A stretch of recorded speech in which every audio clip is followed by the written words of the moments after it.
everybody. Hope you're doing marvelously well. I'm presently in Los Angeles, and the wonderful Mr. Chris Sheldon. Where are you? I'm in London. I'm in London. Whereabouts? 8 hours ahead of you. Whereabouts in London? I'm in North London. I have a studio which I put in the end of my garden, would you believe, in North London. And it's great. Everything's great. The summer's just starting to peek its head out, so beautiful. It's all looking good. Which town in North London are you in? I'm actually right behind Alexandra Palace. So I'm in Ali Pali. Muswell Hill. Ali Pali, yeah. Every time there's a gig there, my house shakes. Oh, really? That's fantastic. Yeah, you can hear, it's unbelievable, man. I can basically work out what band is playing just by standing in the back garden and it's like, half a mile away. It's loud. Oh, it's fantastic. That's fantastic. Yeah, all my parents, my grandparents were all Londoners, so that's why I know the Ali Pali. So yeah, well, I grew up down in Epsom and down in Surrey, so I was sort of, I moved up to London. Well, Tim and I moved up to London about the same time, Tim Palmer and I. So that's we both had a flat behind Utopia Studios, and yeah, there's a whole new story. There's a whole bunch of stories about that. Well, I know the South London area you're talking about. I know very well. I have a lot of family in Epsom, Cheam, Right. Merton, Morden, Rains Park. A lot of South London family there. Nobody's really left there anymore. Some went up north, but there's a massive contingent there. So I know where you grew up. Yeah, that's where Tim and our old stomping grounds are down there. Oh yeah. Lovely. That could be a whole separate episode on the youth. That's right. Yeah, the sounds of Surrey. the teenage years in South with how do you pronounce it? South with two F's. South London. Yeah. South London. Yeah, exactly.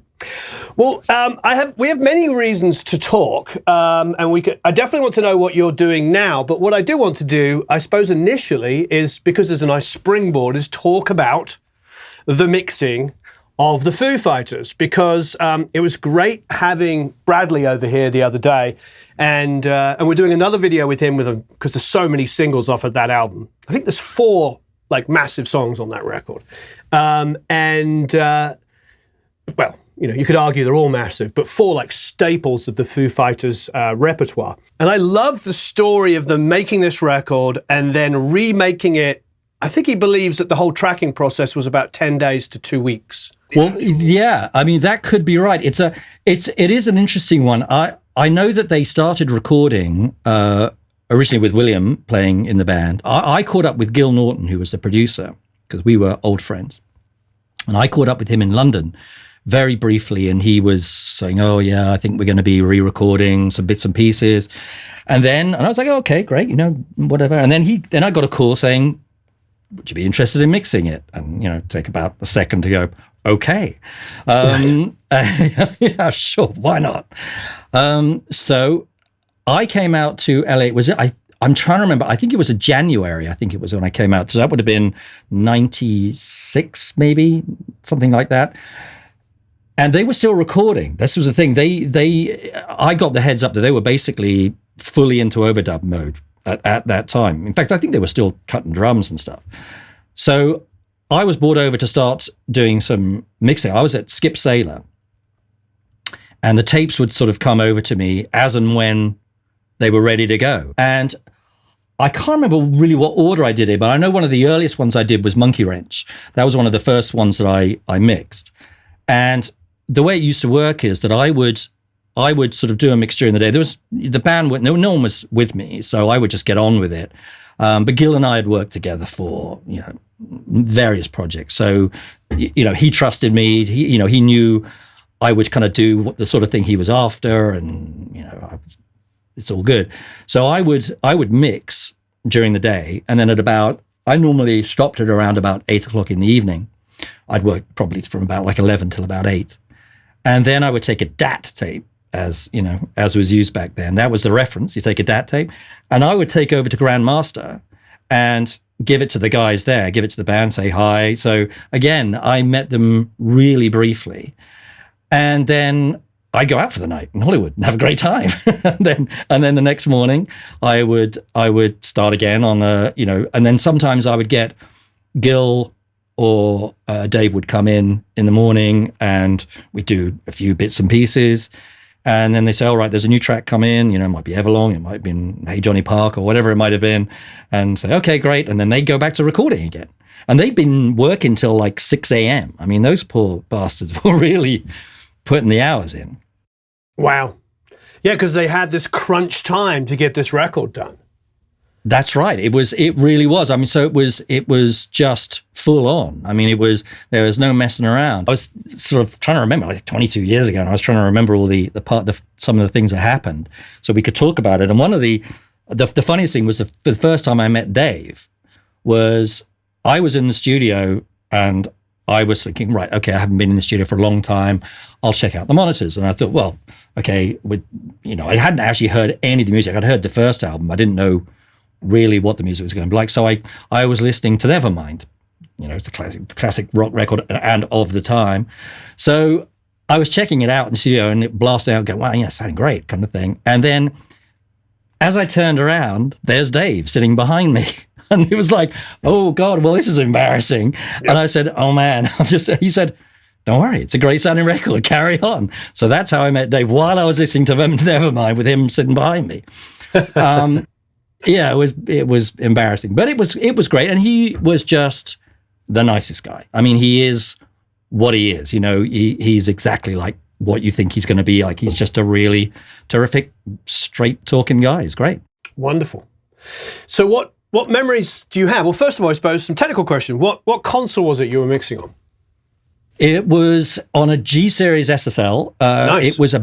It was a pretty big console. I'm trying to remember. I think it was like 80 channels or something. It was a big console, really big.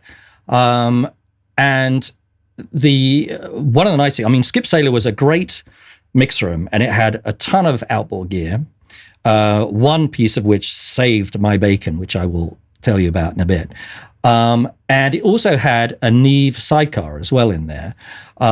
What it was, I can't remember. Whether it was 1073s, 84. I can't remember what was in it. But what I did know is I used that as insert EQs. So I would patch out of the SSL. I wouldn't use the SSL EQ for, I think it was guitars, drum ambience, overheads, things like that. I just used the Neve and then plugged back into the board again. And it was great. I mean, it was a real great sort of pleasure to have this thing here. It was like, oh man, I didn't know it was going to be there. And it was like, oh yeah, we got this thing. It's like, right on, perfect. So let me clarify. So what exactly were you using the Neve for? You were using on drum ambience?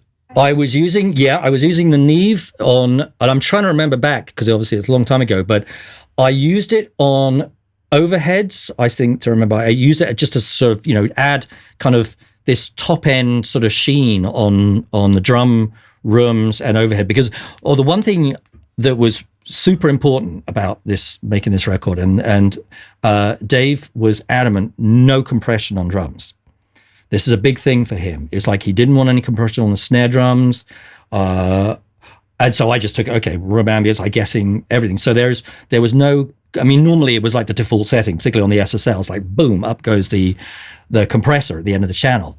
And that was verboten. We weren't allowed to do that. I had to sort of find a way around of sort of making the drum sound as punchy as possible without using compression, which is fine. I mean, no problem. No samples were used on the kit. I mean, that's a drum kit. I mean, expertly recorded by Bradley. I mean, it sounds great. And, with Gil producing it, it was always going to be a great starting point. So I used the Neve EQs to sort of add as much sort of punch as I could. The other thing that I used to do was I'd have the kick drum and the snare drum multed up on the board so that I would be able to increase sort of like oomph on the kick drum and sort of crack on the snare drum as the song gets louder. So we hit the chorus and I can increase the EQ because obviously there was no automation then. So I found a way of automating the EQ to make the snare drum sound more cracky and pop out more as the guitars, because we obviously wanted the guitars to be as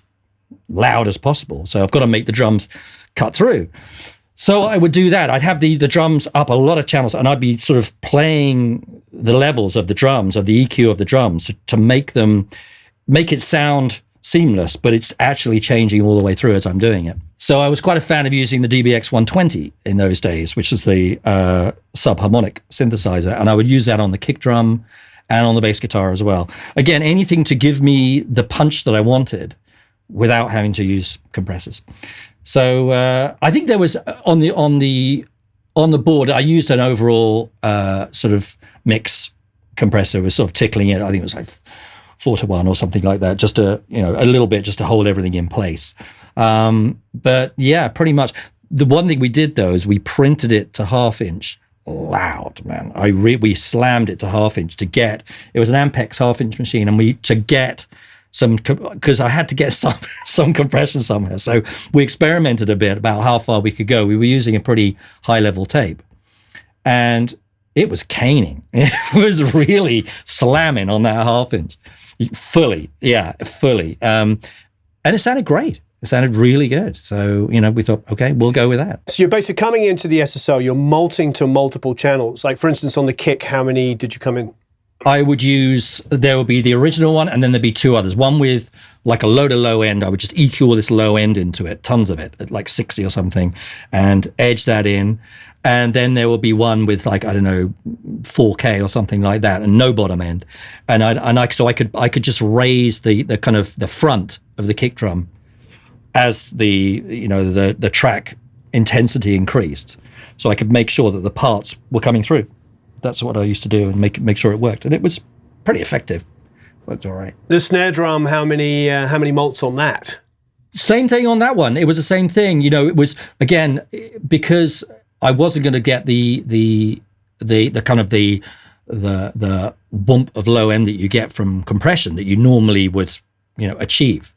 So I would do the same thing. I would just put a mult into the board, and it would just be all bottom end, all just like fully banged in there, like 12 dBs of like 100 hertz or something like that. And you could just feed a bit of it in there when necessary to give it some muscle, I mean, I'd have to heavily gate it because obviously I didn't want the kick drum coming through as well. So there was a lot of shenanigans going on with drummers or whatever the hell else I was using at the time. But it was just to try and give the drums as much, say, muscle. That's the best way I can describe it, really. So that I wouldn't be using compression, so that I could make it work like that. So it was tricky. There were some tricky moments actually mixing it. It was interesting. That's pretty amazing.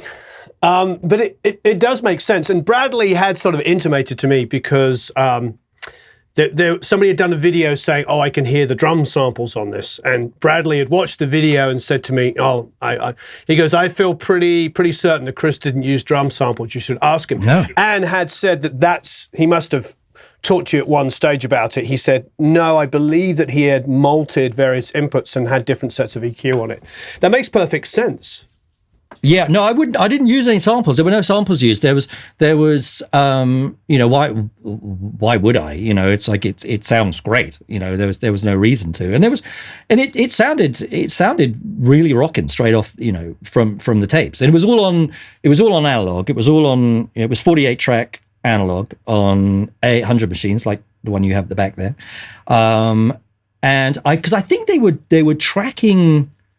They'd done some tracking in Pro Tools, I think, but it was really early Pro Tools. This would have been sort of, 16-bit, early old school Pro Tools. I think Gil was quite an early adopter. But I remember watching in the video that you did with Bradley, it was saying that they dumped it and went to tape, and that would make sense because everything I got was analog. It was all analog. Right.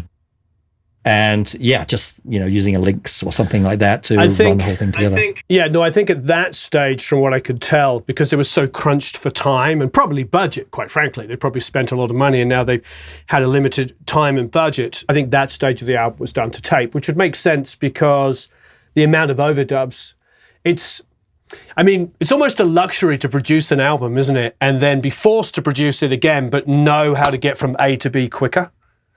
Oh God, yeah. It actually would be an interesting way of doing it because then you could. I'd done it. I've had. I was making an album with a band called Big Country. I don't know if you remember them. Of course, amazing. Right, they were a great band, and we had a problem where we'd spent 2 weeks drums, bass, main rhythm guitars. And there had been a problem with the multi-track machine that had been a synchronizer had been plugged into it, although nothing was switched on. They took the synchronizer out, and it wasn't running at 30 bips. It was running at like 30 and a half or something like that. So we had to redo everything. And we did, but because we done it, it was like, okay, we had it. We didn't have that thing of going around the houses trying to get your guitar sound again. It was all ready to go. So we nailed it fast, man. It was. So I think I can understand, as Bradley said, it wouldn't have taken too long, and they knew what they're doing. They're all great players. I think having the drummer also be an amazing guitar player is an insanely important thing that I don't think it's talked about, because obviously Dave Grohl is one of the greatest drummers of the last 20, 30 years, if not longer. He wrote those guitar parts, these hooky guitar parts. Everlong's guitar part is a fantastic guitar part. And so it's amazing. He's locking his guitar and his drums together in a way that, we all know with metal, I'm sure you've done it many times, with like really heavy bands, often the rhythm guitar player also plays the bass line, because if you want that jaunt, jaunt, jaunt, jaunt, jaunt, hand the bass to the rhythm guitar player and he plays something that locks like a machine. Yeah, it's absolutely fully locked in. Yeah, completely. And think about the drummer and the guitar player being the same person. Well, that's right. I mean, the only other guy I've met who was a similar situation, although he didn't play guitar in the band, was Charlie Benanti from Anthrax, who's an incredible drummer and also plays guitar, and he's an all-round guy. And so I think he has like Dave, has a fully musical understanding of how this is going to work with the guitars and stuff. And it's incredibly, it's tight. I mean, it's really locked in, and you think it's all done analog. There's no moving around or what have you. It's amazing. So it was like mixing it was relatively straightforward. The only thing that was a real head scratcher for me, and it took me a while to figure this out, was the vocal sound. Talk about the verse vocals. Yeah, they're quite intimate, and Dave sang it. He must have sung it very close to the mic. There was a lot of proximity effect on the mic, so there's a lot of low end, and as he sings the verse line, it sort of descends down to the end of each phrase, and I'd have to sort of ride the vocal up, and there was so much low end coming in it, but not begin. So I tried filtering it out, and then it sounded thin. It wasn't. I was thinking, okay, what am I going to do here? How am I going to figure this out? And then I was literally looking at the effects racks, at the back of the studio, thinking, what could I do? And there was this thing I'd never seen before called your Uri Little Dipper, and it's never heard of it. Exactly. No, it's an amazing piece of kit. And I think it was the assistant or something said, oh, you could check this out if you want. And I was like, okay. And what it is it's a super fine frequency filter. And you basically just dial in the frequency you want to get rid of, and it does it. And it just saved my bacon, man. It was suddenly, there it is. I could push up the level of the vocal without this low end just sort of booming up. Nowadays, of course, it would be super simple. You'd filter it out and automate it, and it wouldn't be a problem. But I remember having the vocal up various channels on the desk, on the board, so that I could switch between phrases and then switch when it got to the chorus, so that it could be much more aggressive sort of EQ, or I could take this thing out so I wasn't losing any bottom end. But yeah, this little device called the Little Dipper, and it's one of those things that I never saw it again afterwards. And in fact, when I knew I was going to be talking, I was trying to look it up. Yeah, it's called a Uri Little Dipper. Yeah, it's called the Little Dipper. I think that's what it's called. I'm just trying to remember. I think that's what it's called. It's a funny thing. Yeah, check it out, Uri Little Dipper. They occasionally come up for sale. They are $600. Soon, there you go. Soon going up to 2,000. I've seen these, but I've never reached for one. Never. It just looks. I think, to be honest, I look at it and go, "Oh, that looks quite antiquated." Yeah, you know what? Me right. That saved my ass, man. I'm telling you, it really did. It was one of those sort of fortuitous things. It just happened to be in the rack, and I didn't have any idea what it was. And put it on, and it was like, hallelujah. So that really helped. So it meant, because I could have this vocal sitting where I wanted it to sit without it overwhelming the track. So yeah, that really helped. It was fairly straightforward mixing. I can remember the one thing about that record is the whole album is very dynamic. There are certain tracks like New Way Home, which is, it gets to the end of, I don't know, maybe it's the first or second chorus or something, and it drops to like nothing. And I remember at the time we were sort of thinking, is it too dynamic? Should we? And we were like, no, this is great. This is, you don't want to make it just sort of a linear sounding record. So we could play around with dynamics quite a lot, and we did. And I think it worked well. I think it's one of those albums that I was lucky to be involved with because it just has some stellar songs on it. But it's also one of those albums I think that bands love. Other musicians. I've got a lot of work from doing that album because so many bands love it. In a way, it's a more rawer, uncompromising album. The later ones, I think, obviously they're all great albums. But this, I think, he was sort of finding his feet and finding the band, and it's something a little more ragged about it, and I love that. Well, what's interesting from the perspective of from the musician perspective, I remember the album coming out, and I was playing in bands, and I just moved to LA, and I remember that coming on the radio. It actually sounded quite sophisticated at the same time as being raw.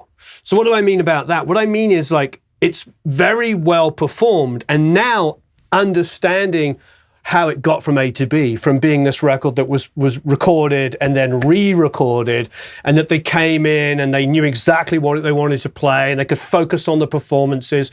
Because Bradley said to me that they weren't editing, they were just going, okay, let's redo that part. So they would punch in and fix something, and just, so it was more about like, how do we make this super tight, but with the limitations of being human beings, as opposed to like editing it super, super tight. So it's weird because it's got a rawness because it's all live performances and it's not heavily edited, it's actual performances, but it also still sounds so unbelievably tight because of the process that was created to make it. Yeah. So what else is, what else sort of other gems can you tell us? Like, for instance, was it, effects-wise, like snare verb, were you using the rooms, or did you have another snare verb that you liked? Yeah, I used it. The where they were recording drums. One of the other tracks, for instance, I think on My Hero, you can hear it even more. They used to use the parking garage, right, that was at the back of Grandmaster, and you can hear on that one. The drums are double tracked on My Hero as well, which always foxes people. We've done a breakdown with Bradley on that that's coming out. Have you? Okay, yeah, it's interesting. So there was a lot of the room sound. The natural room sound was interesting and very useful. What I used to use in those days, I was thinking about that. I used to use the Lexicon 480. I also remember, and there was a small bright room setting that I used to use religiously on snare drums on that, and it was a very short decay time, but it just gave that thing that I loved. And vocals, I would always use, I would bring in different delays for verses to choruses. I'd always bring on like longer delays in the choruses, much shorter in the verses. The verses are pretty dry. I'm trying to remember that. Dave would pretty much always triple track his vocals. On that one, I think we may have, there was, it wasn't a battle between Gil and Dave, but Gil would always be saying, let's back off the double tracks a little bit or whatever. Let's just have the single voice. And no, I like the double tracks. So there'd always be a little, okay, which way are we going to go on this one? Such a common thing, isn't it, with singers? That's... Oh, God, yeah. Jack Douglas said the same thing about John Lennon. Everything had to be doubled or tripled. And Oh, God, yeah. I don't think I've ever met a singer who really likes the sound of their own voice. They're always trying to disguise it. And... Dave is obviously a great singer. It's fantastic. But at his double tracking is beyond tight. It's insane. It's chorusing. Yeah, it's incredible. So on that one, I'm trying to remember. I listened to it earlier, and I think I probably pulled back the double tracks. Probably, in fact, made it just a double track behind it, and then split them sort of left, right, and center with the triple track for the choruses. Interestingly, listening back to that track, I was actually surprised how quiet the vocal is on that track, particularly compared to modern sort of tastes, we say. It's actually sort of in there amongst the guitars. It's not that present. It's interesting. I don't know why we did it like that, or whether there was any thought process. I can't remember, but it is. But it sits there. It sneaks through. You can hear it, and it works. But yeah, I mean, I would have used 480, probably like just a rich plate or something like that on Dave. Just again in the choruses, I tend to, and I always have tended to try and keep things somewhat dry. How I mix, I prefer to use maybe delays rather than reverbs to add depth to things. I can tell you and Tim Palmer grew up together. Tim loves his delays. Yeah, I mean, the funny thing is I'm starting to use them more now, actually. Right. I've sort of come out of the super dry period and adding them more now. But so I would have used a stereo delay. I'd normally use, it'd be either ping-ponging or just a stereo delay in choruses, or I'd just have, like, say, it would be a beat delay, but with 10 milliseconds less on one side. So it just makes it feel more stereo. And it would have been AMS or something like that, or TC delays. I would generally have preferred to use a TC delay because I just love the sound of them. I thought there was something about them, and they sounded warm and they worked. I would use tape delays as well. We'd always have a regular sort of 1/4-inch tape going around, and I'd have that on a send because there's the part in the song where Louise from Veruca Salt is singing down the phone. Yep. And so I put some reverbs on that just to space out, make it sit in behind Dave while he was singing. So there were some interesting little things that would pop up like that you suddenly push up the phase and go, oh, okay. Telephone voices. But it was pretty straightforward. I mean, it wasn't anything, thinking back to now, I mean, there'd be Pat's guitar and Dave's guitar and bass. I mean, Nate's bass was always really interesting. He's always playing these melodies, and it's all over the place. I mean, there's no root, no action for Nate. It's always something interesting going on, which is both a challenge and a delight, actually. Because it again makes the Foo Fighters what they are. I think I think Nate's bass is a really big part of it. But it was pretty straightforward. And then Dave would come down. I was mixing. The only other thing I sort of didn't demand it, but I always and still use KRK 6000 monitors, which have not been made for years. I've got 4 or 5 pairs of them, I think. I sort of picked them up. And at the time, that's what I was using. And I got Skip Saylor to get me in a set. So I used the Mixon NS10s and KRK 6000s. I think it's me and Kevin Shirley, the only guys who still use them, I think, with an amp. But I love them. I think they're just great speakers. So I would have mixed on those as well. I think it was a Bryston amp, I seem to remember. It was pretty pumping in the studio. But it was, as I say, it was pretty straightforward. We would, I'd start about like 11 or something, and by 8 o'clock in the evening, pretty much done. And then they come in the morning, we go over it, and then it'd always be, I found some notes, funnily enough, that Dave wrote. And I found them in a box while I was going to be doing this. Yeah, and it was sort of his sort of notes on the mixes and what needed to be done. Oh, I've got to see this. It was all, it was really funny. And they were very funny, actually. He wrote them like a menu, and it would always be Gil wanted to have more bass, Dave wanted more guitars. It was like, this is not a goddamn bass record, kind of thing. Well, guitars. So there would always be this little push-pull. But by and large, it was a dream to do. It was really fun. And at the end of making the album, we decided, Dave said we all needed to go for a drink, and we went to the Viper Room. He knew the guy who was running it at the time. And we went in the afternoon, there's no one else in there. And we had it on a not even on a cassette. And we just cranked it through the PA at the Viper Room just to dig it, because we'd made this great record. And it was really fun. It was a really good time. But I don't remember, there were never any like difficult moments making the record. And it was easy. Unfortunately, I didn't get to hang out with the band very much, which was a shame because they were working. So I met Pat and Nate maybe once or twice, and Bradley, I think like once when I was popped into Grandmaster. It's a shame. I mean, he's busy finishing the record as you start mixing it, so you guys aren't going to get to hang out. There was no hanging out time. Poor Bradley, man. I mean, he was putting the hours in. But it was like a conveyor belt. I mean, it really was. As soon as one was finished and done, it's like, boom, next one. I mean, I think the whole thing took 2 weeks, I think, the mixing. So you were sort of overlapping them still tracking. So you probably finished, like a week after they finished tracking? That's about right. That's exactly right. Yeah. So then he would be down, and we'd be recalling mixes so that we could Dave's notes.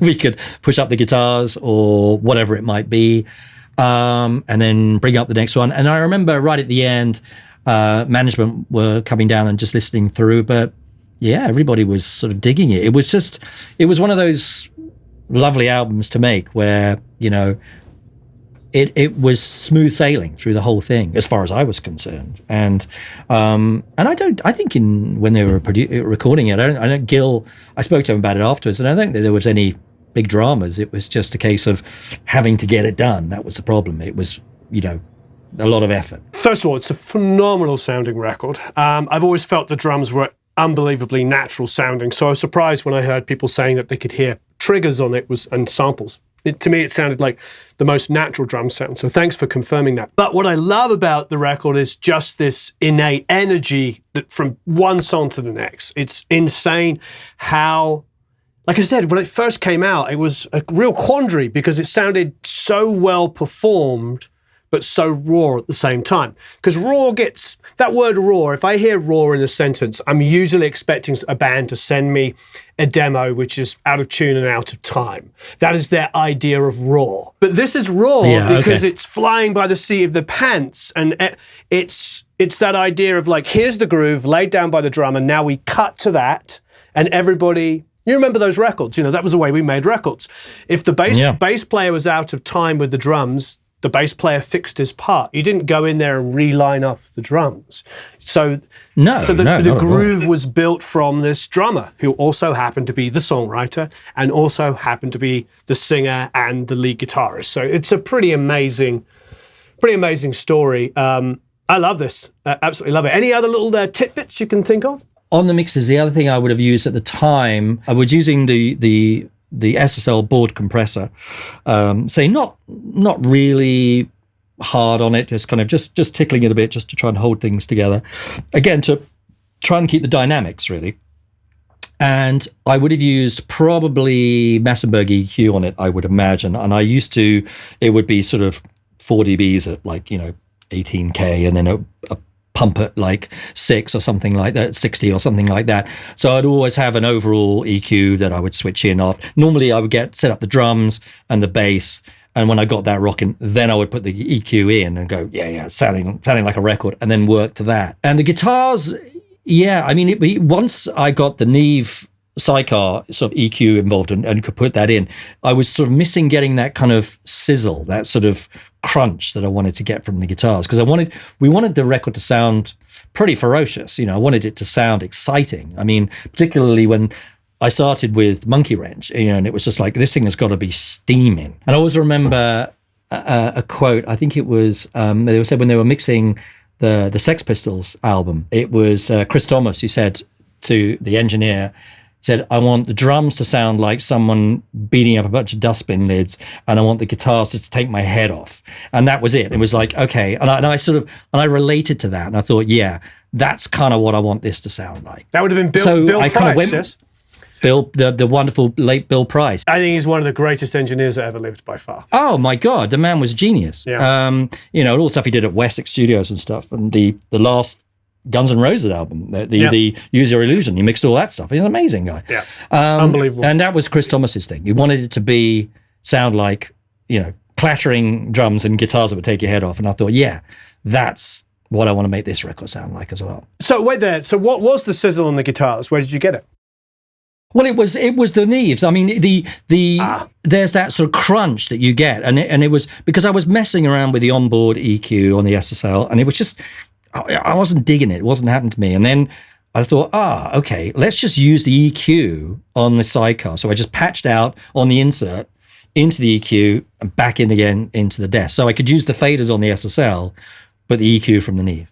Nice. And that had all that crunch that I wanted. And then it was like, well, that sounds good.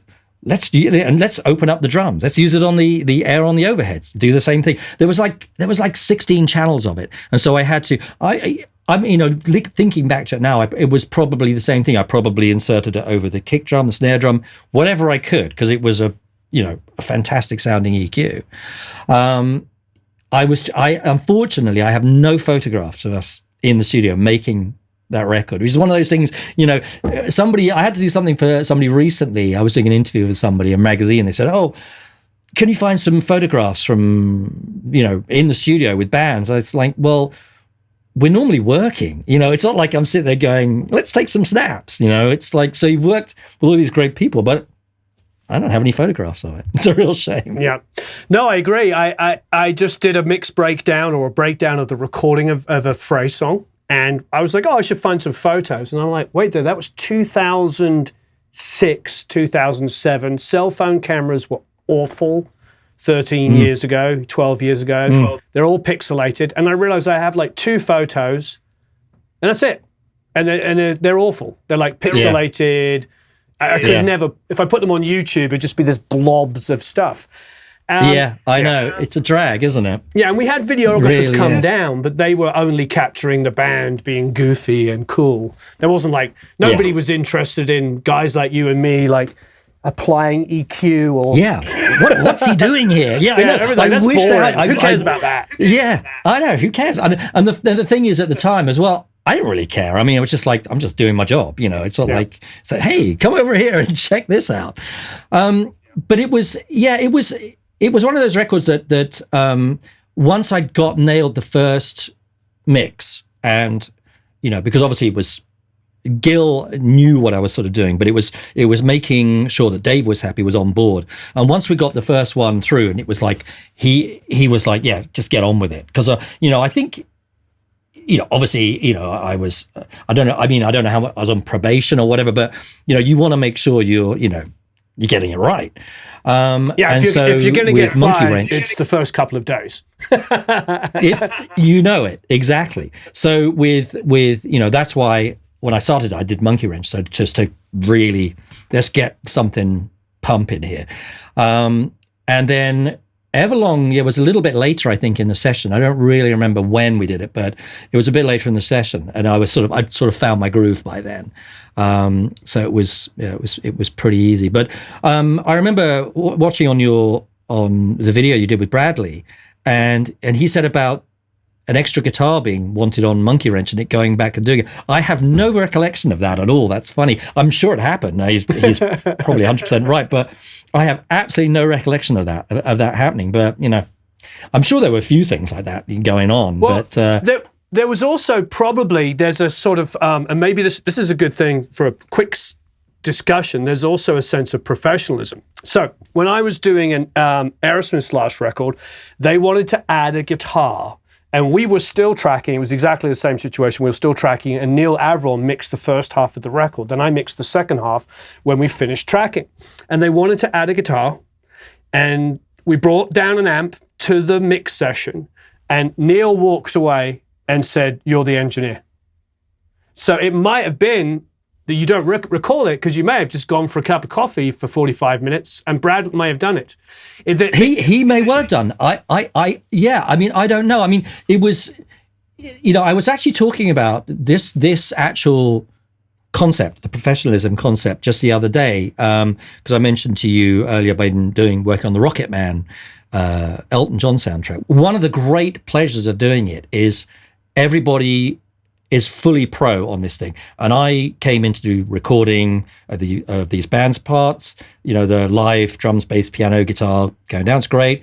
There's another guy who's busy doing 5.1 mixes. There's another guy it's a pleasure to work with everybody. No one's coming in and trying to kind of like, I could do it better than this guy. There's none of that going on. And it's a nice thing. I'm working with Bradley, it's just like, I'm not going to question how the guitars sound. They sound great, and that's what they wanted, and the drums and what Gil wanted to achieve with the song arrangement or whatever.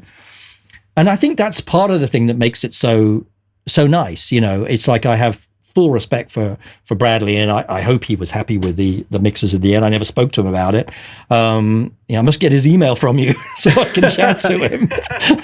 You might go, no, I hated them. They stink. He was very excited when I told him, because he came in last week to talk about another song from the record, and I said that we were going to speak, and he was very excited and was like, "Oh, that's great." Oh, cool. Yeah, he's a very, very cool, very humble, like the old school engineer that when you and I grew up, that the engineer that we had was all about the job. You know what I mean? That was the classic engineer, wasn't it? There was less opinions, just more like, okay, yeah, I can do that.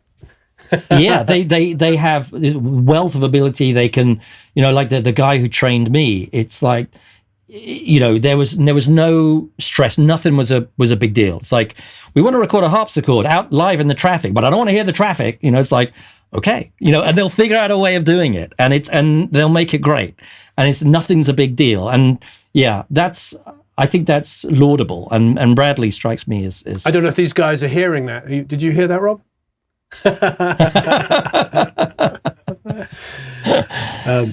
If there's one thing, everybody, you can take away from this, that was a great line.